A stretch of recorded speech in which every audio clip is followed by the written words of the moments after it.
اللہم صلی علی محمد وآل محمد وجل فرجہم اجمعین۔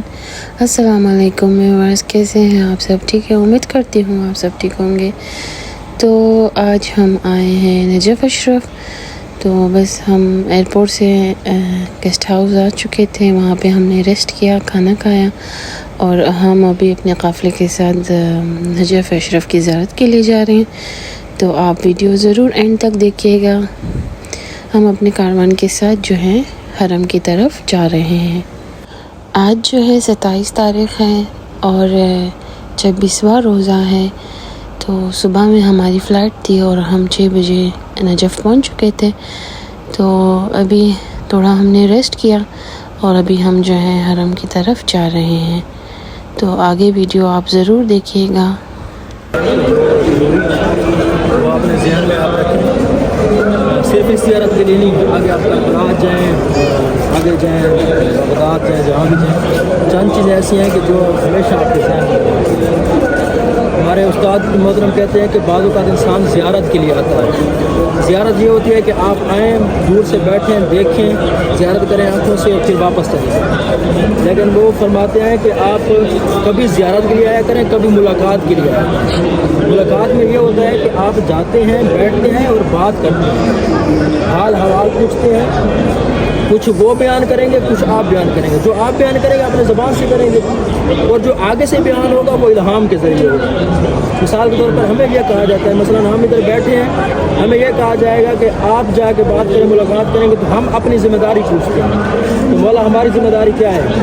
غیر ممکن ہے اسی طرح جواب نہ ہے، لیکن جب ہم واپس آئیں گے تو الہام کے ذریعے ہمیں پتہ چلے گا کہ یہ ہماری ذمہ داری ہے۔ اس طرح ہم میں سے ہر ایک فرد جو بھی زائر آتا ہے وہ زیارت صرف زیارت کرنے کے لیے نہ آئے، وہ اپنے ذہن میں ایک مرتبہ زیارت کرے کہ ہم نے چہرہ دیکھنا بھی عبادت ہے، زیارت کرنا بھی عبادت ہے۔ ایک مرتبہ ساتھ میں ملاقات ذہن میں رکھیں کہ میں آیا ہوں مولا سے ملاقات کرنے کے لیے، کہ مولا ہم آپ کے پاس ہیں۔ جیسے ہم مثلا کسی بڑے کے پاس جاتے ہیں تو ہمارے ذہن میں ایک چیز ہوتی ہے کہ اب ہم آئے ہیں اپنا کام دکھانے کے لیے بڑے کو، کہ مولا ہم آپ کے پاس آئے ہیں، یہ کچھ میں کر کے آیا ہوں اور اتنا کچھ میرے پاس ہے جو میں آپ کی خدمت میں پیش کر رہا ہوں، اور اب میں واپس لوٹنے لگا ہوں تو میرے لیے کیا حکم ہے؟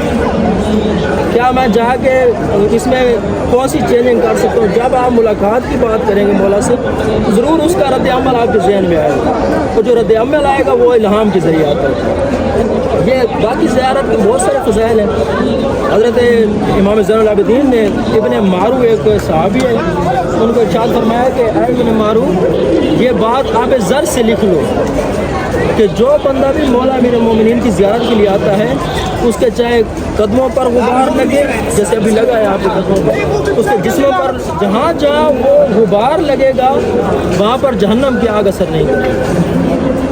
یہ اس سے علاوہ بہت سارے آپ دیکھیں، یہ اوپر بھی لکھا ہوا ہے، السلام علیکم یا اخا رسول اللہ، یہ وہ علی ہے کہ جو نبی کا بھائی ہے، بھائی کہا گیا ہے، رسول خدا کا بھائی، یعنی رسول خدا کے ساتھ اور کوئی بھی اس طرح ہے۔ خود رسول خدا نے فرمایا علی تیری اور میرے درمیان کوئی بھی اختلاف نہیں ہے، کسی موضوع پر اختلاف نہیں ہے، سوائے ایک کہ میں نبی ہوں اور تو ولی ہے، بس کہ تو نبی نہیں ہے، باقی ہم سب ایک جیسے، بلکہ سارے 12 کے 12 امام ایک جیسے، اول سے لے کر آخر تک سب کے سب امام اسی طرح ہے۔ اب جب زیارت کے لیے آتے ہیں اپنا ذہن بناتے ہیں، اور یہ خوش قسمتی ہوتی ہے کہ یہ ہر ایک کے ذمہ نہیں ہوتا اس طرح، ورنہ اس لوگ میں نے خود دیکھے ہیں، ہزارہ ایسے لوگ ہیں پاکستان میں کہ جن کے پاس پیسہ ہے وہ اپنے سارا اثاثے بھی جمع کرواتے ہیں کہ ہم جاتے ہیں زیارت کے لیے۔ کئی ہمارے ایسے دوست ہیں جو ایران تک آتے، ایران سے واپس چلے جاتے ہیں۔ کئی ہمارے ایسے دوست ہیں جو نجف ایئرپورٹ پر اترتے ہیں پھر واپس چلے جاتے ہیں، کوئی نہ کوئی مسئلہ بن گیا پھر واپس چلے جاتے ہیں۔ یہ توفیق الہی ہوتی ہے۔ توفیق کیا ہوتی ہے؟ توفیق یہی ہوتی ہے کہ انسان ایک کام کا ارادہ کرے تو اسباب خود بخود بنتے جائیں، یہ اللہ کی طرف سے توفیق ہوتی ہے۔ لیکن جب توفیق لے لی جاتی ہے تو آپ کے جتنے زیادہ اسباب ہوں، کوئی نہ کوئی ایک رکاوٹ ایسی بنے گی کہ آپ کا سارا کام ختم ہو جائے گا۔ یہ توفیق پاکستان میں سے ہزارہ لوگ اور بھی آتے ہیں، لیکن آپ ایسے ظاہر بن کے جائیں کہ جیسے مولا علی خود، امام حسین خود چاہتے ہیں کہ میرا ایسے ظاہر ہے۔ یقین کریں زیارت کرنے والے کا جو مقام ہے، میں نے پچھلے دنوں بھی ایک ویڈیو دیکھی کربلا میں، خود دیکھے، उधर बंदे का जनाजा लेके आए हैं और जनाजे के ऊपर ऐसे ये जो बड़ा कलीन की धूड़ उसमें जनाजे में फेंकी है, ज़ायरीन के कदमों की धूड़।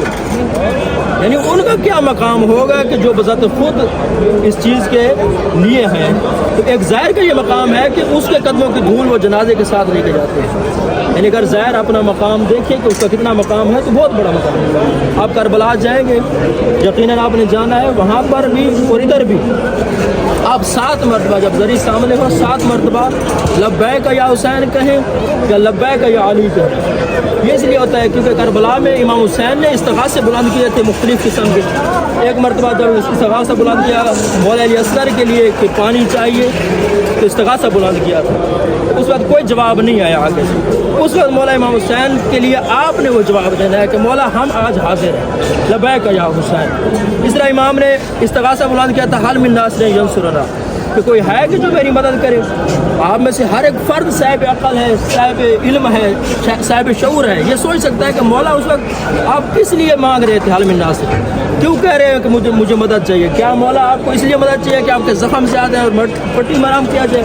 मौला फरमाएंगे नहीं, जिसका अली अकबर जैसा बेटा ना रहा हो उसको मरहम पट्टी की ज़रूरत नहीं होती। अगर हम कहें कि मौला क्या प्यास की शिद्दत है इसलिए हल मिन नासिर यंसुरना का, मौला फरमाएंगे नहीं, जिसका अली असगर जैसा मासूम बेटा प्यासा शहीद हो गया हो उसको इस चीज़ की ज़रूरत नहीं है कि वो पानी आप पिए।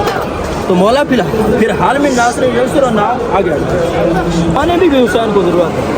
किस चीज़ की ज़रूरत है? दीन के मामले में। जैसे हम कहते हैं कि अल्लाह की नुसरत करो, किस मामले में? अल्लाह को तो मदद की ज़रूरत नहीं है, यानी अल्लाह के दीन के मामले में अल्लाह की नुसरत करो। इसी तरह हुसैन को नुसरत की ज़रूरत है। जो भी राहबर होता है, जो दीनी राहबर होता है, उसको दुनियावी किसी चीज़ के साथ सरोकार नहीं होता, उसको सिर्फ दीन के साथ सरोकार होता है कि दीन कितना अहम। अब देखिए दीन इतना अहम था कि इस पूरी कायनात में अगर आप तोलें और वज़न करें तो सबसे कीमती तरीन चीज़ अगर आप देखेंगे तो हुसैन का सर है। इससे ज़्यादा कोई कीमती चीज़ नहीं हो सकती दुनिया में। पूरी कायनात अगर आप कुर्बान कर दें, सबसे कीमती चीज़ क्या होगी? हुसैन का सर। और अगर हुसैन के सर से भी कोई बड़ी चीज़ कीमती हो तो हज़रत ज़ैनब भी चाहते हैं, उससे कीमती चीज़ कोई नहीं थी। लेकिन जिस पर इमाम हुसैन का सर भी कुर्बान हो जाए, जिस पर हज़रत ज़ैनब कुबरा की चादर भी कुर्बान हो जाए, उसको दीन कहा गया। तो दीन कितना कीमती है आप ज़हन में थोड़ा तसव्वुर करें।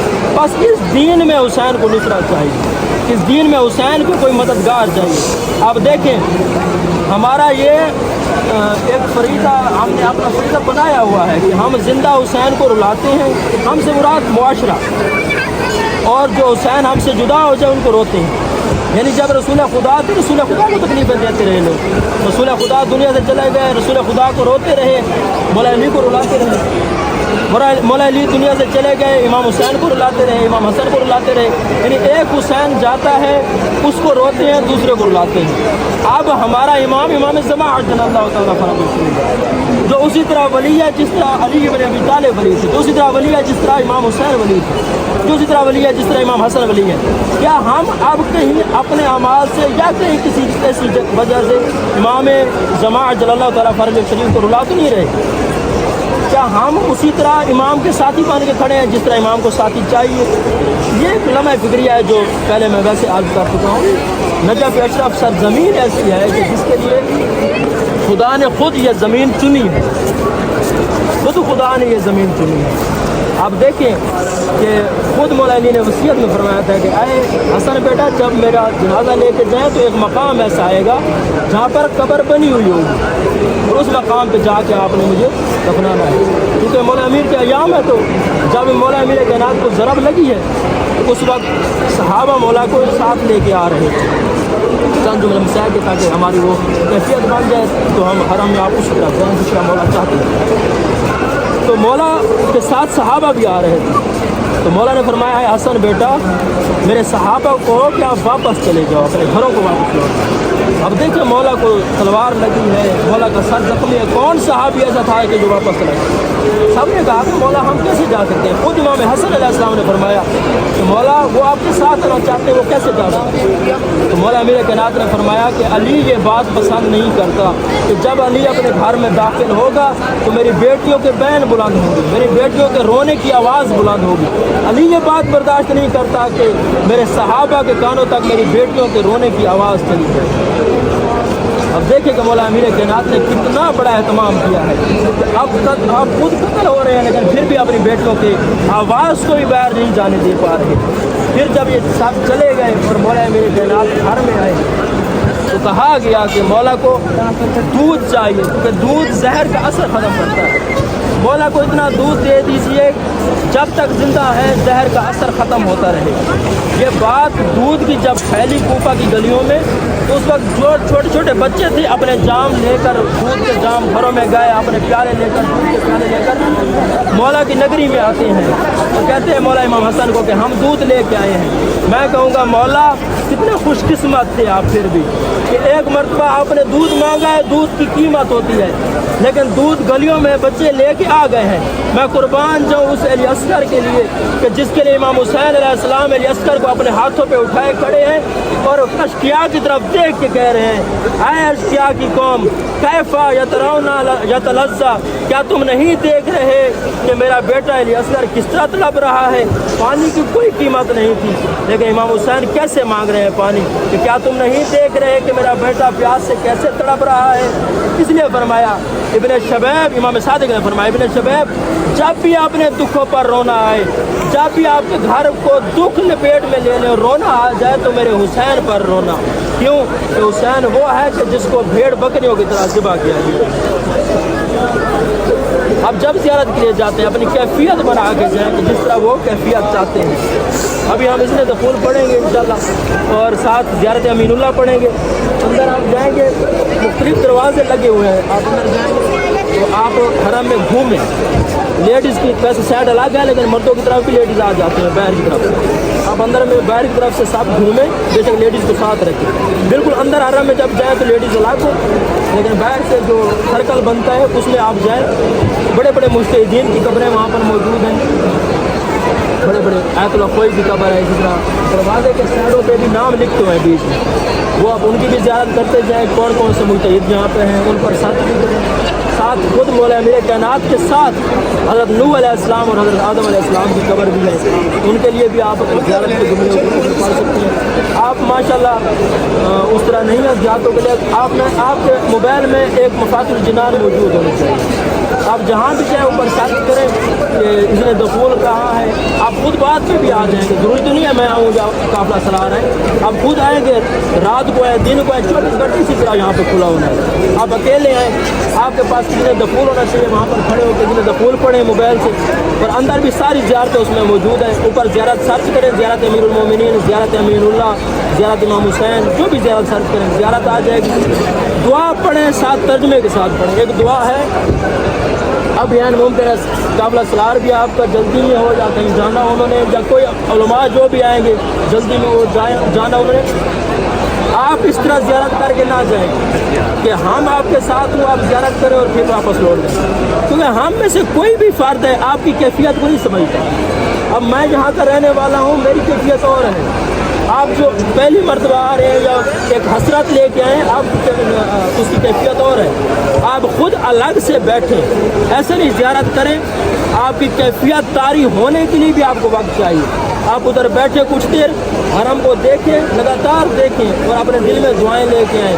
अगर आपके पास अल्फाज नहीं है दुआओं के तो दुआ मैं आपको बता देता हूँ। दुआएं हर ज़ियारत के बाद पढ़ी जाती है। दुआएं आलिया ज़ामिन, दुआएं आलिया ज़ामिन के नाम से दुआ है, उसको तर्जुमे के साथ पढ़ें। आपकी वो दुआ कैफियत लेके आएगी खुद कि हम किस हाल में मौला के पेश हाजिर हुए हैं और फिर हमने कैसे यहाँ से उठ के जाना है।